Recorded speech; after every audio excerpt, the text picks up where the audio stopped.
आज हम लोग जीन पियाजे के सिद्धांत के अगले दो अवस्थाओं पर चर्चा करेंगे।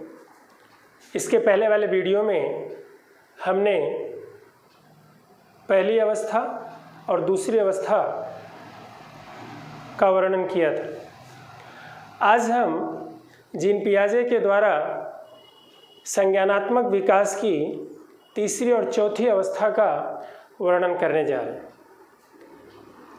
और हम ये देखेंगे इसमें कि बच्चे का मेंटल डेवलपमेंट, कॉग्निटिव डेवलपमेंट कैसे इसमें विकसित होता है, या हम ये कह सकते हैं कि बच्चे की सोच और थॉट में क्या परिवर्तन आता है।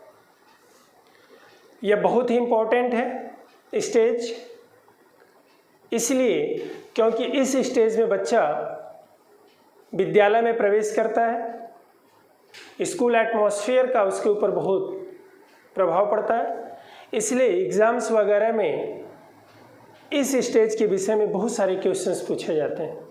तो तीसरी अवस्था की हम बात करते हैं। We are going to tell about the third stage of Jean पियाजे। अब इसमें हम बात करते हैं जीन पियाजे का जो थर्ड स्टेज बताया गया है उसमें क्या महत्वपूर्ण बातें हैं। सबसे महत्वपूर्ण बात यह है कि बच्चा थिंकिंग शुरू करता है। The child starts thinking. अगर हम जिक्र करें इसके पहले वाली अवस्था का, जिसका हम अभी वर्णन करने जा रहे हैं, इसके पहले वाली अवस्था का हमने नाम दिया था प्री ऑपरेशनल स्टेज, पूर्व संक्रियात्मक अवस्था, यानी चिंतन से पहले वाली अवस्था।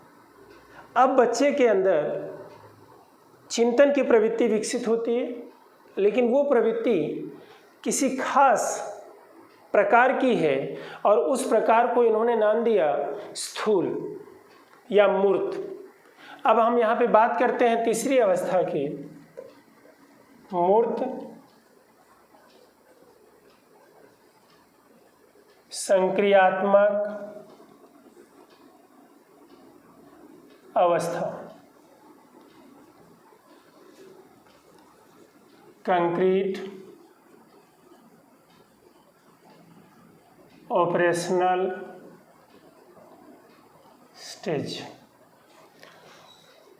ये अवस्था है 7 से 11 वर्ष। देखिए, कंक्रीट का अर्थ बिल्कुल सीधा है। ऐसी चीज़ें, ऐसी वस्तुएं, ऐसे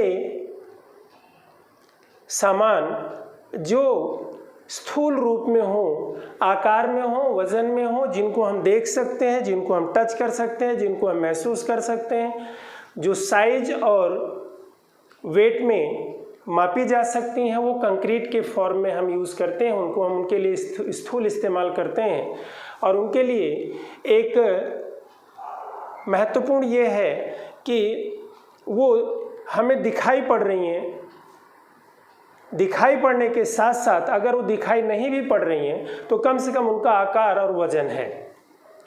तो बच्चा इस अवस्था में चिंतन जो शुरू करता है, उसका चिंतन है कंक्रीट ऑब्जेक्ट को लेकर चिंतन शुरू करता है।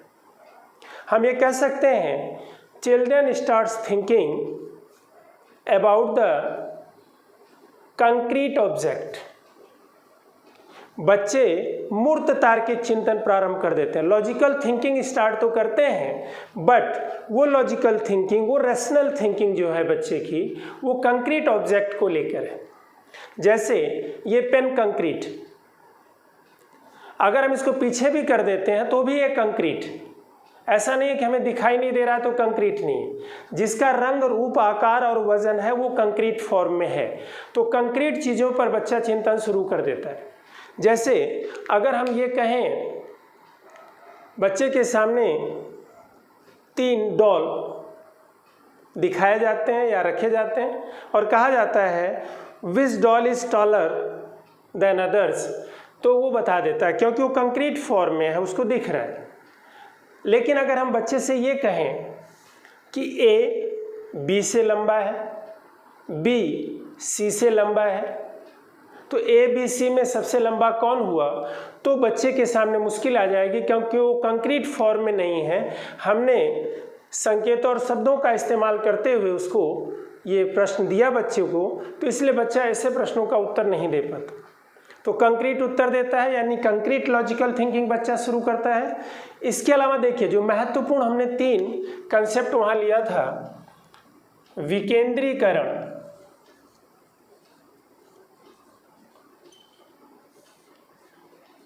डिसेंट्रेशन का ज्ञान बच्चे को हो जाता है। यानी बच्चा जब भी अब थिंकिंग करेगा तो वह केवल एक विशेषता को ध्यान में देकर उत्तर नहीं देगा, देखकर ध्यान अपना उत्तर नहीं रखेगा, बल्कि वह 2 या 3 विशेषताओं पर ध्यान देगा और फिर अपना उत्तर वो बताएगा या अपनी थिंकिंग को आगे बढ़ाएगा। दूसरा हमने बताया था आपको पलटन,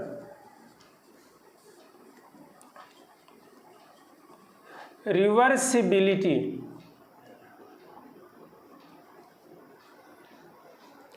यानी बच्चे को पलटन का ज्ञान होता है, थॉट्स में पलटन। जैसे हमने उसको कहा कि तुम्हारा विद्यालय यहाँ से 2 किलोमीटर है और वहाँ से ये कितना पड़ेगा फिर तुम्हारा घर, तो वो बता देता है। यानी रिवर्सिबिलिटी की नॉलेज बच्चे को हो जाती है। बच्चे को डिसेंट्रेशन का ज्ञान हो जाता है, यानी डिसेंट्रेशन यूज़ करने लगता है बच्चा, रिवर्सिबिलिटी उसको आ जाती है। हमने आपको इसके पहले वाले वीडियो में बताया था कि जब बच्चे को डिसेंट्रेशन या रिवर्सिबिलिटी नहीं होगी तो बच्चा सेकेंड स्टेज में होगा, और रिवर्सिबिलिटी और डिसेंट्रेशन करने लगेगा तो बच्चा थर्ड स्टेज में आ जाएगा। इसके अलावा इस अवस्था में बच्चे को संरक्षण का ज्ञान हो जाता है, conservation, law of conservation. Conservation का मतलब है कि बच्चा ये महसूस करने लगता है कि किसी भी लिक्विड मटेरियल को, चाहे हम उसको गिलास में रखें, चाहे बाल्टी में रखें, चाहे किसी बर्तन में रखें, साइज उसका चाहे जैसे भी हो जाए, चौड़ा हो जाए या लंबे में आ जाए, लेकिन उसका जो क्वांटिटी है, जो उसकी जो मात्रा है वो बराबर रहेगी। इसी तरह से अगर हम किसी मिट्टी के क्ले को लें और उसको अलग अलग रूपों में पिचका के दबा के करें तो बच्चे को महसूस होता है कि है उतना ही, चाहे चौड़ा हो, चाहे ये गोला हो, चाहे इसको हमने लंबा बना दिया। इसी तरह से अगर हम किसी पदार्थ को या किसी मटेरियल्स को टुकड़ों में बांट दें तो क्वांटिटी उतनी ही रहेगी, यानी वो चीज़ सुरक्षित है, उतनी ही है। इसको हम कहते हैं लॉ ऑफ कंजर्वेशन। तो बच्चे को ये ज्ञान हो जाता है कि आकार बदलने से, टुकड़ों में बांटने से वस्तुओं की मात्रा पर कोई फर्क नहीं पड़ता। इसका मतलब उसको लॉ ऑफ कंजर्वेशन का ज्ञान आ गया। अब इसके अलावा देखिए इसमें एक महत्वपूर्ण प्रश्न इसमें और जुड़ता है कि बच्चे को अंश और पूर्ण का ज्ञान हो जाता है। Children have the knowledge of part and whole.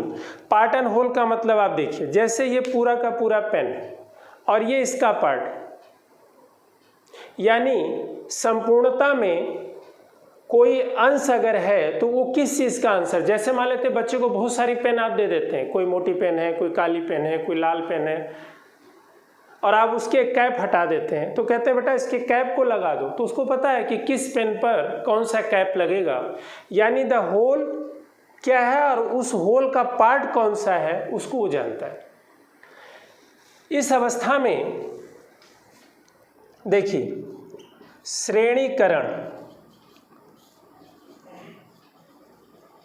सेरिएशन और वर्गीकरण, क्लासिफिकेशन, ये 2 महत्वपूर्ण कंसेप्ट बच्चे को डेवलप होता हुआ पाया जाता है। अब देखिए सेरिएशन एंड क्लासिफिकेशन को आपका सीरियल से लगाना, क्रम से लगाना और बांटना, इसको आप एक छोटे से उदाहरण से समझ सकते हैं। मान लेते हैं किसी बच्चे को आप किताब और कॉपी का एक बंडल देते हैं और आप कहते हैं उसको कि किताब अलग कर दो और कॉपी अलग कर दो, अलग अलग बांट दो। तो क्लासिफिकेशन उसको आता है। लेकिन कंक्रीट ऑब्जेक्ट के लिए, कंक्रीट मटेरियल पर वो कर सकता है। उसी तरह से आप उनको कहते हैं कि बड़ा नीचे रखना और छोटे क्रम से ऊपर करना, तो वो उसको करना जानता है। यानी बच्चे को बांटना आता है, कंक्रीट ऑब्जेक्ट को बांटना आता है, मूर्त चीज़ों को बांट सकता है, कैटेगराइज कर सकता है, उसको क्रम से लगा सकता है। इसमें एक और विशेषता देखी जाती है और वो है, यानी मूर्त संक्रियात्मक अवस्था में हम एक और विशेषता देखते हैं और वो है बच्चा इंडक्टिव रीजनिंग शुरू कर देता है।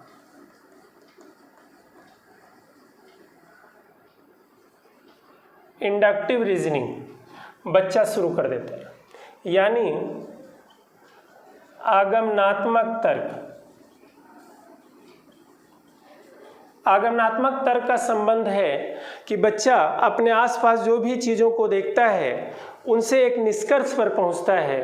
तो इंडक्टिव रीजनिंग इस अवस्था में बच्चे की एक महत्वपूर्ण विशेषता के तौर पर देखी जाती है और पेपर्स में भी पूछा जाता है कि बच्चा पियाजे के अनुसार किस अवस्था में इंडक्टिव रीजनिंग करने लगता है। तो वो अवस्था है थर्ड अवस्था, कंक्रीट। इसका उदाहरण हम दे सकते हैं कि जैसे मान लेते हैं कि आप कहते हैं कि ये 5 उंगलियां हैं। 5 उदाहरण आपने देखा कि तोता पक्षी है, उड़ता है, कबूतर पक्षी है, उड़ता है, मोर पक्षी है, उड़ता है, गाय पशु है, नहीं उड़ती, मैं इंसान हूँ, नहीं उड़ता। ऐसा बच्चा सोचता है। तो 5 उदाहरणों को देकर वो निष्कर्ष निकाल सकता है कि पक्षी उड़ते हैं, पशु और इंसान नहीं उड़ते। तो इस तरह की रीजनिंग को हम इंडक्टिव रीजनिंग कहते हैं या आगमनात्मक तर्क बच्चा करने लगता है। जब बच्चे का मानसिक विकास, कॉग्निटिव डेवलपमेंट थोड़ा और अप होता है, थोड़ा और आगे बढ़ता है, तो बच्चा फिर 4th स्टेज में आता है और वह बच्चे के संज्ञानात्मक विकास का सबसे उच्च स्तर माना जाता है और वो है चौथी अवस्था, जिसको हम कहते हैं औपचारिक संक्रियात्मक अवस्था। औपचारिक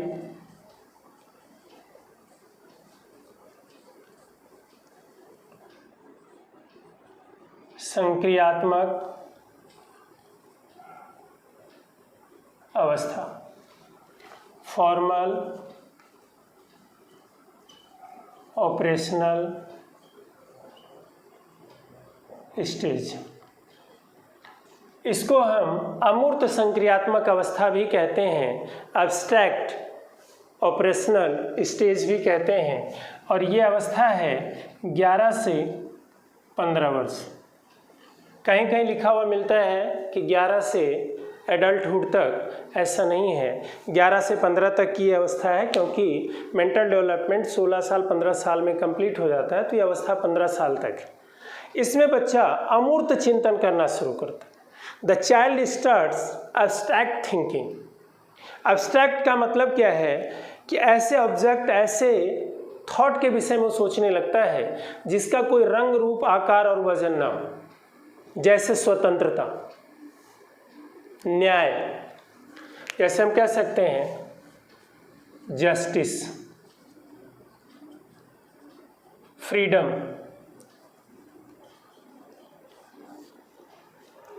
इनके विषय में जब बच्चा चिंतन करने लगे, हम ये कह सकते हैं जैसे आत्मा, बुद्धि, सोल, इंटेलिजेंस के विषय में भी जब बच्चा बातें करने लग जाए, तो इसका मतलब है कि वो एब्स्ट्रैक्ट थिंकिंग कर रहा है। जैसे आपको देखिए, मैंने इसके पहले भी इसका जिक्र किया था कि जब बच्चों का एक समूह या कुछ बच्चे या कोई भी बच्चा ये कहता है कि सर आपने मेरे साथ न्याय नहीं किया, इनको बोलने दिया, हमें बोलने नहीं दिया, you have controlled our freedom, आपने हमारा फ्रीडम कंट्रोल कर लिया है, हमें कोई स्वतंत्रता नहीं दे रहे हैं आप। तो स्वतंत्रता पता है उसको, फ्रीडम, उसको न्याय पता है, उसको आत्मा पता है, उसको बुद्धि पता है, जिसका कोई रंग रूप आकार नहीं है। इसका मतलब बच्चा अमूर्त चिंतन पर करना शुरू कर दिया। इसमें एक प्रश्न और है, कभी कभी पेपर से पूछा जाता है कि बच्चे लॉजिकल थिंकिंग कब स्टार्ट करते हैं। तो हम तब कहेंगे जब बच्चा पूर्ण रूप से थिंकिंग शुरू कर दे। बुद्धि और आत्मा का हम जब जिक्र करते हैं तो उसको भी हम कहते हैं अमूर्त। अब जैसे हम एक चर्चा आपके सामने करना चाहते हैं कि मान लिया कि बच्चा ये सोचने लगता है कि आत्मा क्या है, हमारे शरीर में से वो कौन सा तत्व निकलता है जिसकी वजह से शरीर मृत हो जाता है। तो ये सब अगर ज्ञान बच्चे को होने लगा है तो इसका मतलब बच्चा चौथी स्टेज में आ गया। हमने जिक्र किया था थोड़ी देर पहले कि जब ये प्रश्न पूछा जाए कि बच्चा तार्किक चिंतन कब प्रारंभ करता है, तो वहाँ पर तार्किक चिंतन कब प्रारंभ करता है, तो हम उसके लिए फोर्थ स्टेज का ही नाम लेंगे, क्योंकि पूर्ण रूप से तार्किक चिंतन बच्चा फोर्थ स्टेज में ही करना शुरू करता है। थर्ड स्टेज में बच्चा तार्किक चिंतन करता तो है, लेकिन वो केवल मूर्त चीज़ों के विषय में करता है, कंक्रीट ऑब्जेक्ट के विषय में करता है। यहाँ पे बच्चा पूर्ण रूप से लॉजिकल थिंकिंग करता है, चाहे वो कंक्रीट हो चाहे वो अब्स्ट्रैक्ट हो। इसलिए हम अगर पेपर्स में ये आता है कि बच्चा अमूर्त तार्किक चिंतन कब करता है तो चौथी अवस्था है, लेकिन अगर ये भी आता है कि बच्चा तार्किक चिंतन कब प्रारंभ करता है तो हम बात करेंगे चौथी अवस्था की। इस अवस्था में बच्चे के अंदर सबसे महत्वपूर्ण जो विशेषता होती है वो होती है हाइपोथेटिकल थिंकिंग। बच्चा करने लगता है परिकल्पनात्मक चिंतन, क्या ऐसा हुआ तो क्या होगा, वैसा हुआ तो क्या हुआ। इसके अलावा बच्चा पॉसिबिलिटी पर उत्तर देने लगता है। जैसे हमने कहा कि ये दोनों मार्कर सीधे हैं, अब ये बताइए कि ये दोनों मार्कर सीधे हैं या उल्टे। है तो कंक्रीट, लेकिन अब उसके सामने नहीं है, इसलिए उस पर भी अब वो उत्तर देने लगता है। वो कहता है शायद सीधे हैं शायद उल्टे हैं। शायद में उत्तर अगर देने लगे बच्चा तो इसका मतलब बच्चा चौथी स्टेज में आ गया। सेल्फ क्रिटिसिज्म इस अवस्था की और एक विशेषता है। बच्चा अपनी आलोचना खुद करने लगता है। उसको पता है कि मैंने पढ़ाई ठीक ढंग से नहीं की इसलिए मैं फेल हो गया, ये मेरी गलती थी इसलिए ये हुआ। यानी जो हम बात करते हैं कि पर्सनल जो प्रॉब्लम है बच्चे के अंदर वो ये है कि बच्चा अपनी आलोचना नहीं करता थर्ड स्टेज तक, लेकिन फोर्थ स्टेज में आते ही बच्चा अपना आलोचक खुद बन जाता है। अपनी आलोचना करने की क्षमता उसके अंदर है, चाहे वो बेशक ना करे। और दूसरी सबसे महत्वपूर्ण विशेषता है कि वो पूर्व कथन और विचारों के कार्यों की समीक्षा भी करने लगता है। पिछले क्या हुआ, पीछे क्या हुआ, उसकी भी समीक्षा करने लगता है। The child starts analysing the previous thoughts और एक्शन। इसमें हम एक चीज और जोड़ सकते हैं कि इस अवस्था में बच्चा एक से अधिक परिस्थितियों पर विचार करने लगता है। जैसे अगर किसी ने मुझे कोई चीज़ नहीं दिया तो हम डायरेक्ट ये समझ लेते हैं कि यह व्यक्ति मुझसे प्यार नहीं करता या इस व्यक्ति का संबंध मेरे से अच्छा नहीं है, लेकिन हो सकता है कि और भी बहुत सारी परिस्थितियां रही हों, इसकी वजह से ऐसा हुआ। तो यहाँ पे जो प्रश्न है कि बच्चा कई परिस्थितियों पर जब ध्यान केंद्रित करते हुए या उसको कंसीडर करते हुए जब कोई प्रश्न करता है या कोई तर्क लगाता है तो इसका मतलब वो चौथी अवस्था में है। एक से अधिक परिस्थितियों पर ध्यान केंद्रित करके वह अपना निर्णय लेता है। अगर फादर ने बच्चे को पैसे नहीं दिए तो अब ये सोच सकता है कि फादर के पास पैसे नहीं हैं, वो कहाँ से देंगे, मेरा काम वैसे भी चल सकता था। अब ये नहीं सोच सकता कि फादर ने पैसे नहीं दिए तो फादर मुझे प्यार नहीं करता। यानी अब बच्चा चौथी अवस्था में है जब वो एक से अधिक परिस्थितियों पर विचार करने लगता है। इस अवस्था में बच्चा प्रॉब्लम सॉल्विंग करने लगता है। हम तो ये कह सकते हैं कि हर तरह की प्रॉब्लम सॉल्विंग तो नहीं कर सकता, लेकिन प्रॉब्लम सॉल्विंग में वो मास्टर हो जाता है। Master in problem solving. The child is master in problem solving in this stage. समस्या समाधान में निपुण हो जाता है। अब हम बात करते हैं कि इसमें एक रीजनिंग बच्चे के अंदर आती है और वो है निगमनात्मक तर्क।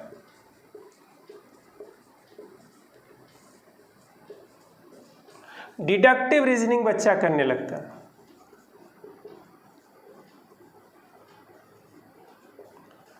डिडक्टिव रीजनिंग का मतलब है, वही उदाहरण हम लेते हैं कि अगर किसी बच्चे को ये बताया जाए कि पक्षी उड़ते हैं, एक कथन उसको मिल गया, एक निष्कर्ष उसको मिल गया, एक सामान्य कथन उसको मिल गया, तो वो देखता है कि ये तोता उड़ रहा है यानी ये पक्षी, मैं नहीं उड़ रहा हूँ यानी मैं पक्षी नहीं हूँ, गाय नहीं उड़ रही यानी गाय पक्षी नहीं है। तो इस तरह का जब वो थिंकिंग करता है तो उसको हम कहते हैं डिडक्टिव रीजनिंग।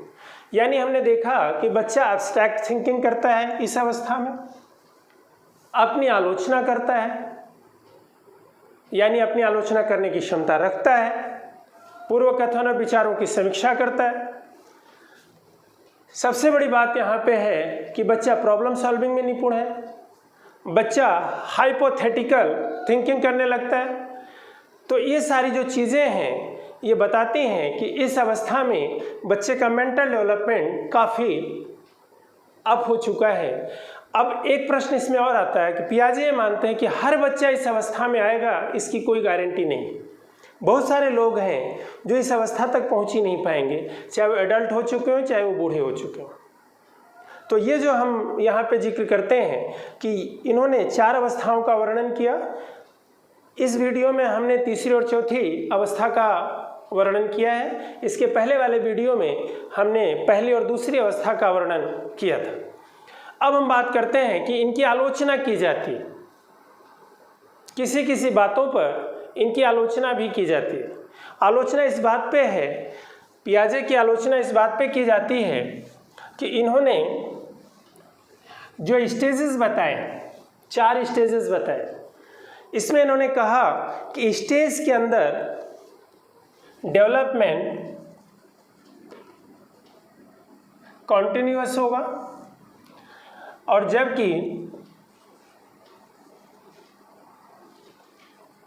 एक स्टेज से दूसरे स्टेज में डिसकंटिन्यू होगा। यानी सतत और असतत 2 तरह का इन्होंने जिक्र किया कि एक स्टेज के अंदर तो धीरे धीरे डेवलपमेंट होगा, लेकिन एक स्टेज से जब दूसरे स्टेज में बच्चा आएगा तो उसमें काफ़ी गैप होगा, यानी डिसकंटिन्यू हो जाएगा, असतत हो जाएगा वो डेवलपमेंट। और इसकी आलोचना की गई है साइकोलॉजिस्ट के द्वारा कि ऐसा नहीं होता, डेवलपमेंट हमेशा एक कंटिन्यूअस प्रोसेस है और वो चलता रहता है। दूसरी इनकी आलोचना की जाती है कि इन्होंने बताया कि बच्चे का विकास उसकी परिपक्वता और अनुभव की अंतरक्रिया का परिणाम है, ऐसा पियाजे ने बताया। तो इनकी आलोचना की जाती है कि कितनी मैच्योरिटी होने पर कितना अनुभव हो कि बच्चा कोई चीज़ अपने अंदर डेवलप कर पाएगा। यानी किसी भी डेवलपमेंट के लिए कितनी परिपक्वता चाहिए और उस परिपक्वता के स्थिति में अनुभव कितना होना चाहिए, किस मात्रा में होना चाहिए, इसका भी बहुत ही क्लियर उत्तर पियाजे के द्वारा नहीं मिलता, ऐसा इनके आलोचक कहते हैं। तीसरी इनकी आलोचना की जाती है कि इन्होंने जो भी मेथड अपनाया, बच्चों के डेवलपमेंट को मापने का जो मेथड अपनाया वो आत्मनिष्ठ ज़्यादा है, सब्जेक्टिव ज़्यादा है। यानी इन्होंने एज्यूम कर लिया कि ऐसा ही होता है। अगर बच्चे ने किसी प्रश्न का उत्तर नहीं दिया तो ये मान लिया जाता है कि बच्चा इस स्टेज में नहीं है। लेकिन ऐसा देखा गया है कि अगर उसको फिर से उस प्रश्न को समझाया जाए, थोड़ा ईजी तरीके से उसको बताया जाए, तो बच्चा उस प्रश्न का उत्तर दे लेता है। तो इस तरह से हम देखते हैं कि पियाजे की कुछ आलोचना भी की जाती है, लेकिन ओवरऑल पियाजे का सिद्धांत संज्ञानात्मक विकास के क्षेत्र में सबसे महत्वपूर्ण सिद्धांत है और ये आज भी प्रासंगिक है। आज भी अगर हम इसको देखें तो हम इस सिद्धांत को नज़रअंदाज नहीं कर सकते। अत्यंत महत्वपूर्ण सिद्धांत है और इस सिद्धांत का असर हम शिक्षकों पर भी देखते हैं कि शिक्षक इस सिद्धांत का प्रयोग करते हुए बच्चे के विकास के लिए प्रयास करते हैं। सबसे महत्वपूर्ण बात है कि पियाजे का जो सिद्धांत है वो चाइल्ड सेंटर्ड एजुकेशन को बढ़ावा देता है। यानी कभी कभी ये भी पूछा गया है कि पियाजे शिक्षा के किस प्रकार का समर्थन करते हैं तो हम कह सकते हैं कि चाइल्ड सेंटर्ड एजुकेशन के समर्थक हैं जीन पियाजे। चाइल्ड सेंटर्ड एजुकेशन का समर्थन इसलिए करते हैं क्योंकि उन्होंने ये कहा कि स्टेज के अकॉर्डिंग बच्चों को शिक्षा दी जानी चाहिए। तो ये रहा हमारा आज का जीन पियाजे के संबंध में विचार, और हमें उम्मीद है कि आपको ये पसंद आएगा। धन्यवाद।